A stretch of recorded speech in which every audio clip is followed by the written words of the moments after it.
le pedimos a Mirna, que aparte de integrar el GEN hace mucho tiempo, es investigadora del CONICET, médica, doctora en medicina. Sí. Y si bien no es específicamente su especialidad, pero está dentro de tus conocimientos, y además por la trayectoria que Mirna tiene, me parece que tiene el conocimiento suficiente y la capacidad para ayudarnos a entender un fenómeno que era menor hace unos años, pero se nos convirtió a los seres humanos no médicos, digamos, como en algo peligroso, que nos da miedo, y no sabemos, ¿no? Sobre todo después del COVID, todo lo que son enfermedades que parece que se propagan, te da miedo de que te agarre y miedo de que te encierre en cualquier cosa. Claro. Así que como Mirna tiene conocimiento y un currículum tan importante, confiamos en que nos puedas ayudar a entender este fenómeno, esta enfermedad, y iniciando este ciclo de conversaciones del GEN, ¿no? Y le agradezco a Eduardo, no sé dónde anda, el presidente del GEN y al resto del GEN, en organizarlo y de proponerme como moderador. Bueno, buenas tardes. Hola Sergio, hola a todos. Es un gusto estar acá con ustedes, también desde este lado del escritorio. Y bueno, vamos a tratar de darle un enfoque integral al tema de dengue, que como dijo Sergio, ¿no? De repente después de haber pasado por una pandemia, ahí uno todavía quedó sensibilizado desde todo punto de vista. Desde el miedo, aparte estamos de nuevo frente a un virus, o sea, el virus del COVID, el virus del dengue. Nuevamente escuchamos la palabra virus, nuevamente escuchamos emergencia, la palabra de crisis, de alarma, y de que se sucedieron algunos fallecidos en nuestro país. O sea que ¿es para estar sensible al tema? Sí es, no es menor, ¿no? Es para darle un contexto igual que merece. No estamos hablando de una pandemia, no estamos hablando de un virus que no se conoce como era el SARS-CoV-2. Sí, en Argentina, cuando la reemergencia se produjo por primera vez en 1997. O sea, antes de que se declare una enfermedad desatendida, nosotros ya teníamos reemergencia o brotes en Salta. Y si vamos a congresos de virología, en los cuales yo he participado en su momento como viróloga, y desde la ciencia, desde hace tiempo, no se alarma, porque tal vez a veces es lo que nos falta, y ahí podemos hablar de qué nos falta en este país como progreso, ¿no? Es la articulación entre la ciencia básica, los conocimientos en congresos científicos y los congresos que se hacen en salud, y la articulación ciencia y salud. Entonces, yo y otros virólogos venimos escuchando que esa gota de aceite de casos de dengue y de cómo el mosquito viene adaptándose y bajando desde las Américas hasta el sur desde hace muchos años. Suceden dos cosas: el cambio climático y la adaptación también del vector, que se fue adaptando. Así como nosotros nos adaptamos, los animales, el planeta, todo se va adaptando, y el mosquito entonces también se fue adaptando a distintos ambientes. Tal es así que una pregunta, o que a veces uno cree, nosotros a este mosquito, el Aedes aegypti, como ustedes saben, que ya saben, todos conocen que se llama, también hay otro que es el albovictus, que también puede pasar, pero bueno. Entonces, bueno, ese es el contexto epidemiológico, por qué tenemos el mosquito, por qué fue cambiando, no es algo nuevo, hubo rebrotes en Salta, como dijimos, en 1997, y después está la otra situación, que hablamos a veces de epidemia, no es una palabra por la cual tengamos que asustarnos, ¿sí? Simplemente que nos está diciendo que en el brote de este año hubo mayor casos en forma significativa que en los mismos meses, en la misma región, que el brote anterior. ¿Hubo mayores casos en forma significativa? Sí, es verdad, porque el clima cambió bastante, lo sabemos, la parte socioeconómica también, y porque el mosquito seguirá adaptándose, y bueno, y nos encontramos con que en estos 3 o 4 primeros meses tenemos en proporción mayor cantidad de muertes que en el mismo tiempo que el año anterior. Por eso hablamos de epidemia, ¿se entiende? Obviamente que nada que ver con una pandemia, porque va a haber lugares donde nunca va a haber. Ahora nos vamos a ir un poquito al virus que todos escuchan ahí, los serotipos, que eso de los serotipos. Nosotros tenemos el virus del dengue, ¿sí? Que tiene su genoma, tiene su ácido nucleico, pero dentro de esa familia, de ese virus, hay diferencias. Hay 4 tipos que son como que se clasifica en 4 tipos distintos, serotipos, y entonces hay 4 tipos de virus de dengue. El serotipo 1, el 2, el 3 y el 4, porque cambian un poquito en su genoma, digamos, ¿no? En sus ácidos nucleicos. ¿Y qué importancia tiene esto? Esto tiene mucha importancia en 3 contextos, ¿sí? Uno es la clínica, porque me infecté con el serotipo 1, con el 2, con el 3, con el 4, ¿cuál causa mayor manifestación clínica severa? Y ahí tiene mucha importancia lo que es la epidemiología, porque yo, ¿qué serotipo tengo en el país? ¿No? ¿Qué serotipo tengo en la región central o qué en el noroeste o en el este? Nosotros en casi todas las provincias que donde está el dengue tenemos los 2 serotipos, el 1 y el 2. ¿Sí? Y en Entre Ríos hubo un caso de dengue, de DEN3. La otra importancia que tiene es al momento que voy a utilizar test diagnósticos. Una de las preguntas que han hecho es, bueno, ¿hay test diagnósticos específicos? Sí. ¿Qué quiere decir específico? Que me sirve para detectar que sea dengue y no que sea el virus Zika de repente, ¿o no? O otro virus o chikungunya, o que no sea el virus COVID. Sí, hay test específicos de distintos tipos. Ahí después ustedes me preguntarán. Y la otra importancia de los serotipos que tengo es con el desarrollo de las vacunas. Y eso es sumamente importante, porque si no sería para 2 nada más y tengo 3 circulando o para 1 nada más. A nivel de la clínica, hay algo muy importante. Nosotros sabemos que tenemos casos que son asintomáticos, ¿no? Sin, que no tienen síntomas. Me infecté como el COVID, no tuve síntomas, pero puedo tener la replicación del mosquito adentro porque estoy infectada, o sea, me contagié. Ahora, yo puedo tener todos estos síntomas que parecen muy feos, muy fuertes y asustarme y nunca pasar una fase crítica. Pero acá a mí me gusta ser un poco prudente también, porque cuando hablábamos de COVID y estábamos en la pandemia, todo era COVID. ¿Sí? Y así sucedió que con sanatorios, hospitales cerrados y encierro, ¿sí? De repente había otras enfermedades que fueron subdiagnosticadas, que causaron también muerte o que causaron empeoramiento de enfermedades de base. Su sistema inmune, que es el que nos tiene que defender, está comprometido y entonces en ese caso también son personas de mayor riesgo. ¿Y cuál es una de las alarmas de la fase clínica? Que se baje la presión, que me maree y me caiga o me desmaye por una hipotensión importante, que empiecen a sangrar las encías. O sea, ustedes recuerden que en el dengue una de las características del laboratorio general que uno puede ver en un hemograma común, en un análisis de sangre común, es que bajan las plaquetas. Y las plaquetas son las células que nos encargan de mantener nuestra coagulación bien. Cuando bajan las plaquetas se corre el riesgo de sangrado. Y cuando se corre el riesgo de sangrado, ahí es donde vienen a veces las hemorragias internas, ¿sí? O un accidente cerebrovascular, ¿sí? U otras emergencias que es la que nosotros tenemos que tratar de prevenir.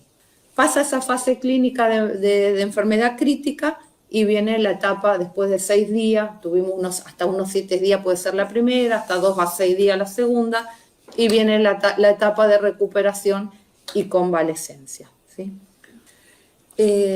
Y lo otro que estábamos diciendo, nos vamos a salir un poco de la clínica, era que es una enfermedad desatendida sin tratamiento específico. Bueno, desde hace unos años hay una ONG que se encarga, que se llama INDI, por las siglas en inglés, de Neglected Disease, que son las enfermedades desatendidas, que se encarga de desarrollo, innovación tecnológica, o sea, implica la ciencia, implica la salud pública, las medidas de vigilancia, para el desarrollo de tratamientos específicos. En los últimos años ha incluido también al dengue para el desarrollo de estos tratamientos. Y es una alianza que se ha formado de ONG con algunos gobiernos, ¿sí? Hay varios, está Malasia, India, Tailandia, Brasil, y de los cuales tenemos el orgullo y el honor de que sea un médico que yo conozco, argentino, el que coordina actualmente la parte de Latinoamérica, que es Sergio Sosa Estani. Como dijimos antes, y Sergio también ahora va a decir sus palabras, estamos contra un brote y una infección que implica dos cosas, dos factores, que uno no lo estamos controlando, que es el climático, o sea que vamos a seguir con dengue, simple, porque vamos a seguir con este cambio, tal vez va a bajar más allá de la pampa, el mosquito se va a seguir adaptando, ¿sí? Y el otro factor que no solo corre riesgo el que está en un factor vulnerable, pero sí corre más riesgo o corremos riesgo todos desde un punto de vista que tenemos un país grande geográficamente, por suerte en muchas zonas arbolado, con vegetación, pero donde la parte de socioeconómica tiene un impacto, ¿no? Porque mismo sin irnos a esa parte, salimos a la calle y a veces vemos el basural, las aguas y las demás. Entonces, algo que en realidad la prevención nos atañe a todos y a la concientización de lo que vamos viviendo. Quería hacer gracias. un comentario.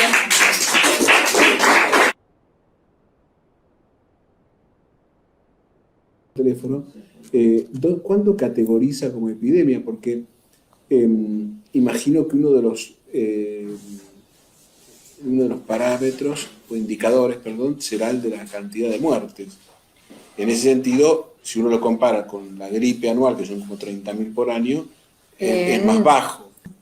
Casos donde, por ejemplo, el dengue de enfermedad, hubo un brote y al año ese brote es mayor en número de casos, en la misma cantidad de meses, en la misma región, de manera significativa, que no lo tengo cuánto es, ahí hablamos de epidemia, claro, acá triplicó. Entonces ahí nos referimos a epidemia.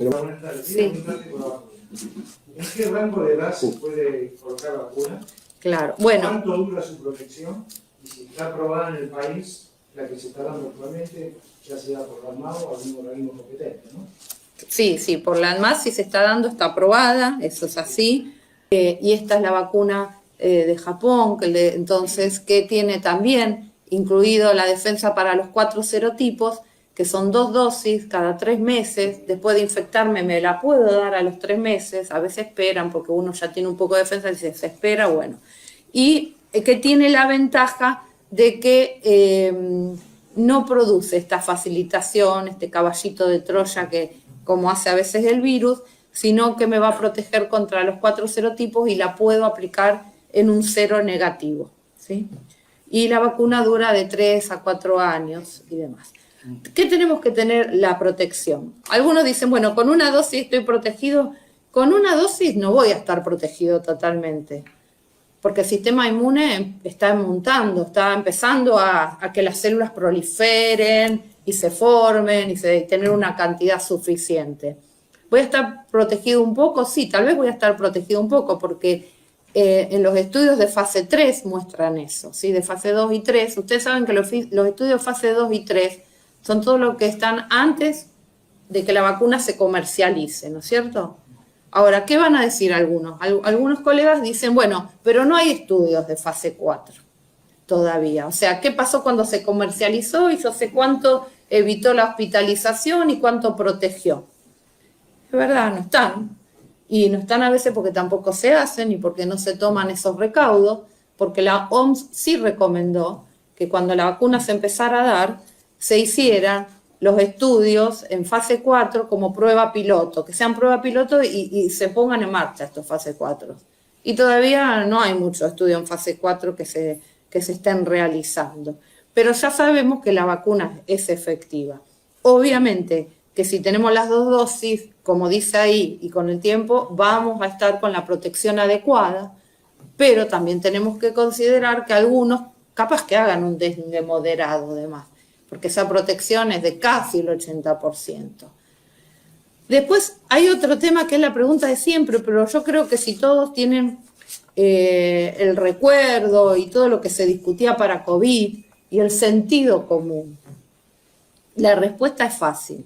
Porque si la vacuna es segura, si la vacuna está en el mercado, fue aprobada y es segura.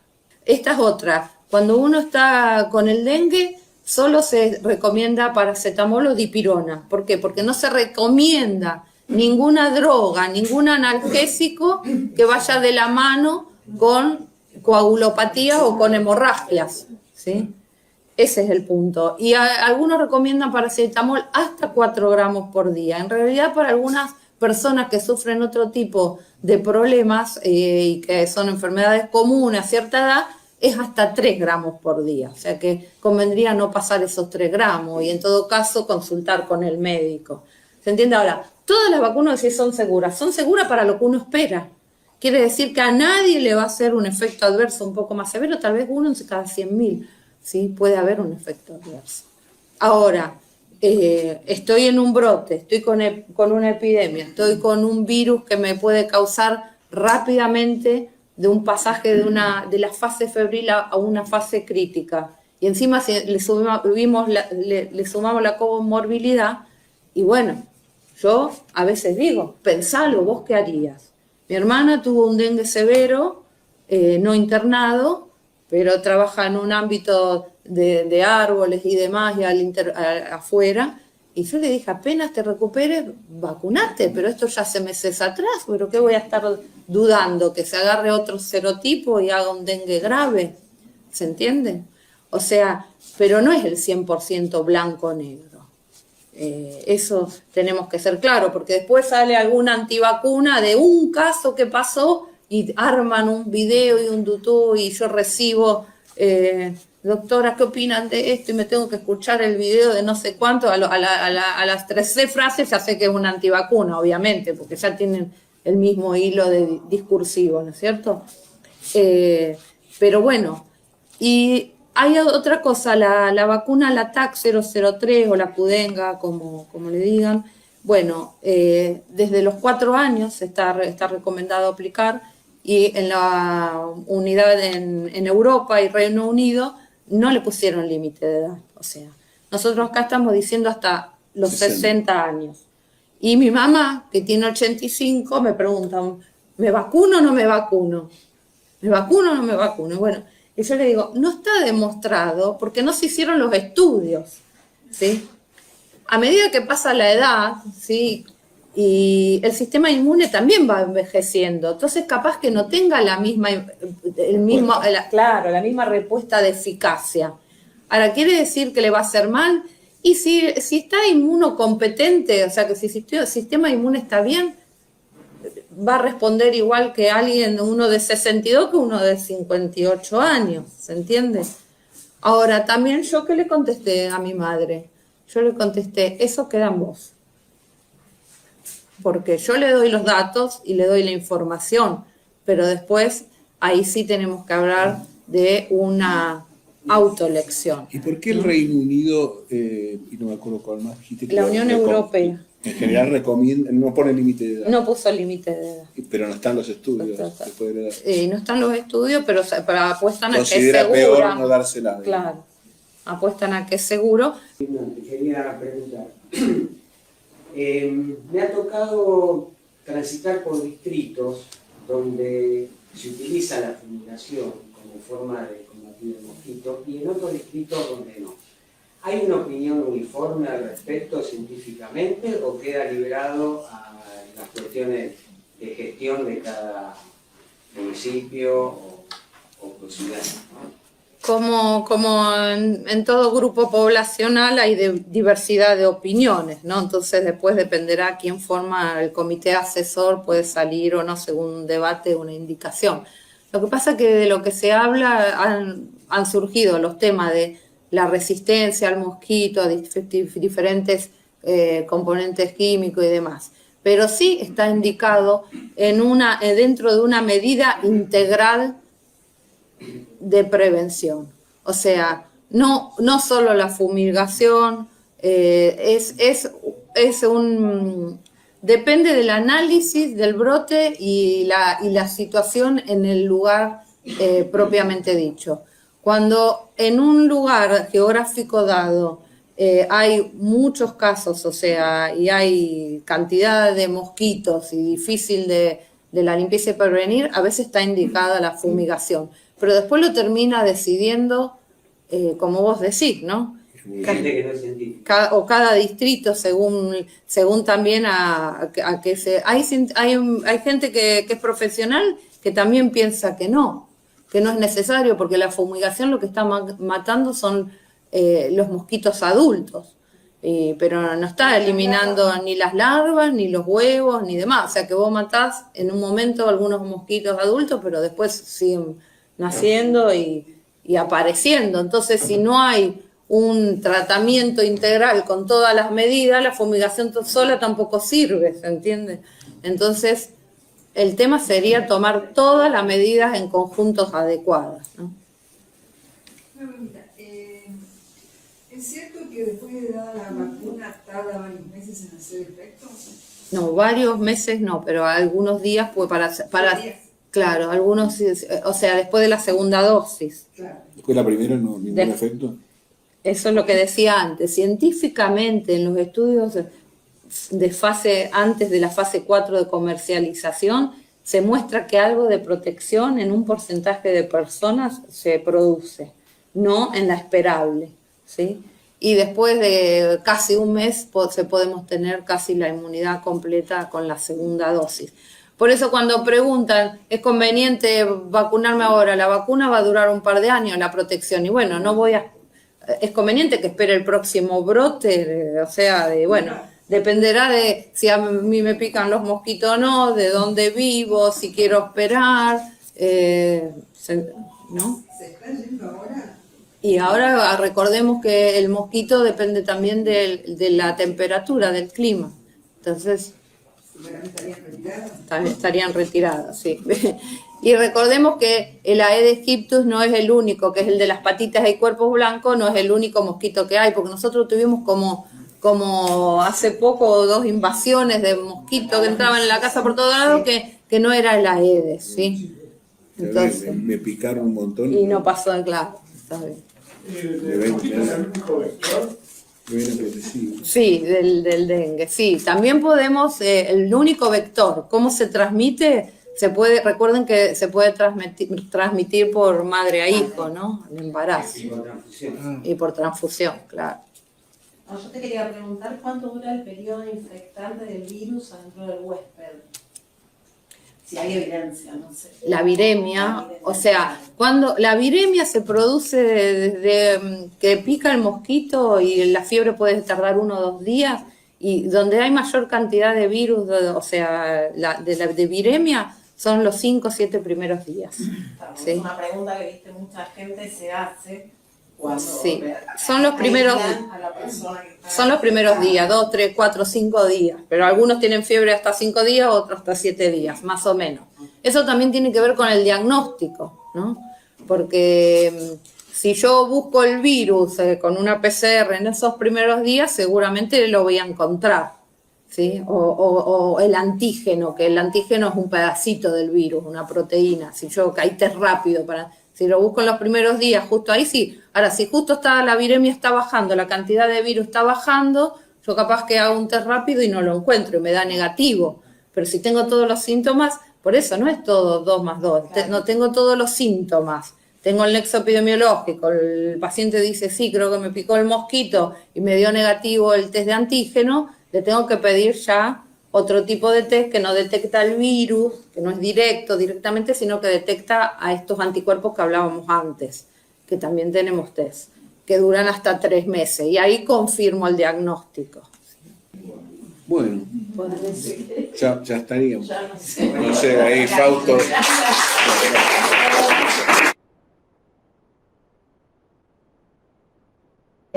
Impecable, muy agradecidos. Muchas gracias. verdad que nos vino bárbaro, vamos a tratar de entender todo, porque retenerlo Claro. no es fácil, pero por lo menos creo que nos esclareció bastante algunas cosas y temores que teníamos.